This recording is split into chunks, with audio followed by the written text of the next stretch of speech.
Hello बंधुरा आमी कौशिक आपनारा देखছেন कौ गार्डन। आजकेर भिडियोए देखाबो किभाबे आपनारा घरेर टबेई ब्रकोली चारा प्रतिस्थापन करबेन। भिडियोटी शेष पर्यन्त देखुन। चारा रोपण थेके परिचर्या सभी एक ही भिडियोतेई आछे।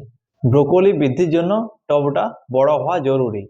ब्रकोली 10 থেকে 12 इंची टबे भालो हय एबं टबे जेन असंख्य परिमाणे ড্রেনেজ ছিদ্র থাকে।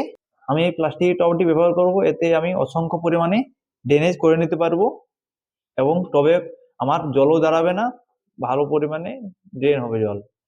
এবার আমি ব্রোকলির জন্য মাটি তৈরি করে আপনাদের দেখাবো।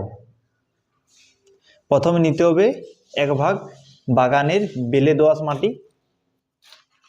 1 মগ নিয়ে নিলাম বেলে দোআঁশ মাটি। 1 মগ বেলে দোআঁশ মাটির সাথে নেব পুরনো গোবর সার বা ভার্মি। আমার কাছে 2 বছরের পুরনো গোবর সার আছে, 1 মগ দিয়ে দিলাম। এর সাথে নিব বালি বা ধানের চিটে। ধানের চিটে আমি 1 মগ দিয়ে দিলাম। ধানের চিটে দিব কারণ যাতে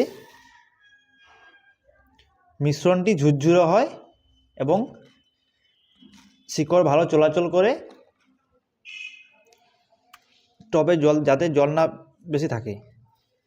এবার এর সাথে দিব 2 চামচ এসএসপি দিয়ে দেব, 2 চামচ।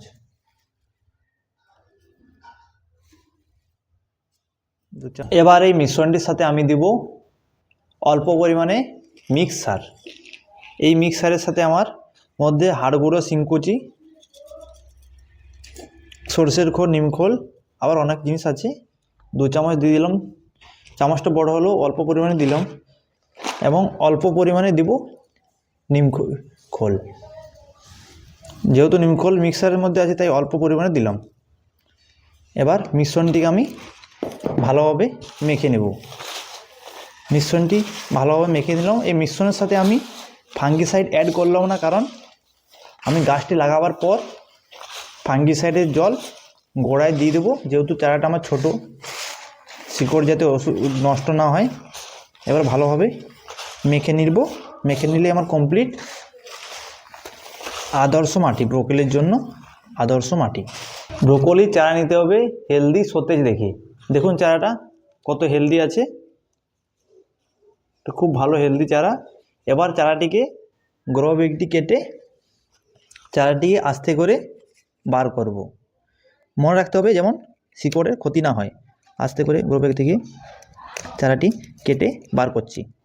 এবার ব্রোকলি গাছটিকে আমি এই 10 ইঞ্চি টবটিতে লাগাবো। দেখুন টবটির কী পরিমাণে ড্রেনেজ সিস্টেম আমি করে নিয়েছি। এবার টবের নিচে ভালোভাবে খলম কুচি দিয়ে টবটা ড্রেনেজটা ভালো করে দেবো। এবার টবে মাটি দিয়ে দেবো।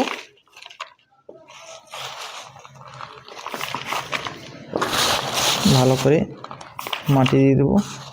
এবারে গাছটি মাঝ বরাবর বসিয়ে নেব। গাছটি মাঝ বরাবর বসিয়ে নেব,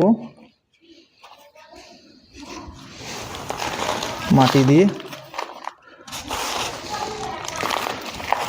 ভরাট করে নেব। দেখুন টবটা আমি ভর্তি করবো না পুরো মাটি দিয়ে। টবে কিছুটা জায়গা ফাঁকা রাখবো, গাছটা টবের সাথে ভালোভাবে লেগে গেলে চাপান সার যাতে দেওয়া যায়। দেখুন এর বেশি আমি রাখবো না, আমি 4 কোড়ার উপরে জায়গা ফাঁকা রেখেছি। এই জায়গায় যখনই গাছটি উপর দিয়ে উঠতে শুরু করবে তখনই চাপান সার দেওয়া শুরু করতে হবে আমাদের। চাপান সার দিয়ে দিয়ে এতটা পর্যন্ত আমাদের ভর্তি করতে হবে, আর এর বেশি মাটি দেব না। আমার লাগানো কমপ্লিট। হাফ লিটার জলে 1 গ্রাম আমি নেব ফাঙ্গিসাইড। 1 গ্রাম ফাঙ্গিসাইড নেব, ভালোভাবে গুলে গাছের গোড়ায় ঢেলে দেবো। ভালোভাবে গুলে গাছের গোড়ায় আমি ঢেলে দেবো। তবে শিকড়গুলো যে 2-1টা শিকড় কাটা পড়ে ঠিক হয়ে যাবে। ব্রোকলি ঠান্ডা ওয়েদারের গাছ, কমপক্ষে 5 থেকে 7 ঘন্টা রোদের দরকার হয়। এবং 15 থেকে 20 ডিগ্রি সেলসিয়াস তাপমাত্রায় ব্রোকলি সবচেয়ে ভালো হয়। গাছটিকে প্রথম 2 থেকে 4 দিন সেমি শেডে রাখতে হবে।